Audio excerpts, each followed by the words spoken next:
question is around adoption and engagement, especially when you look at B2B manufacturers, when a lot of the people who are using the information might not always be at a computer at all times, right? So when you think of maybe like scientists or, someone who's working at the industrial site. And I think one of the things that you have to do with your digital capabilities is make sure it's responsive. They might not be at a laptop, but everyone has their phone. So is it something that they could look up quickly on their iPhone?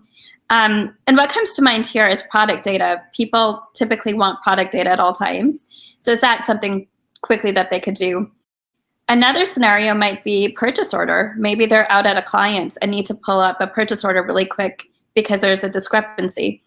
So again, that needs to be something that they're able to do easily on a tablet.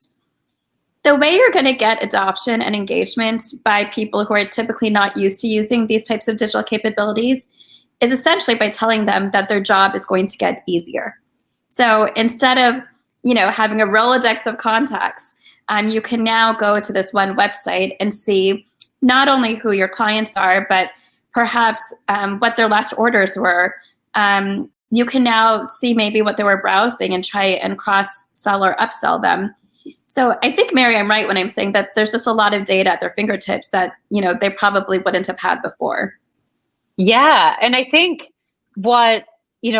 something that you really hit on throughout your response is you're meeting them where they are, right? You need to make sure that the way that you drive that adoption and engagement with these different resources is by engaging with them where it's convenient.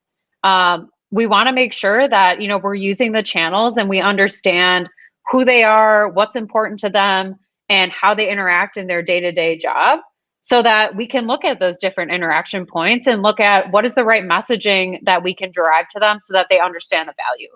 Ultimately, if you're asking them to go out of their way, go to a different website, go to a social media channel, that's not going to be relevant for some of these team members. So looking at the customer journey, what are their interaction points with you, and how can you capitalize on that?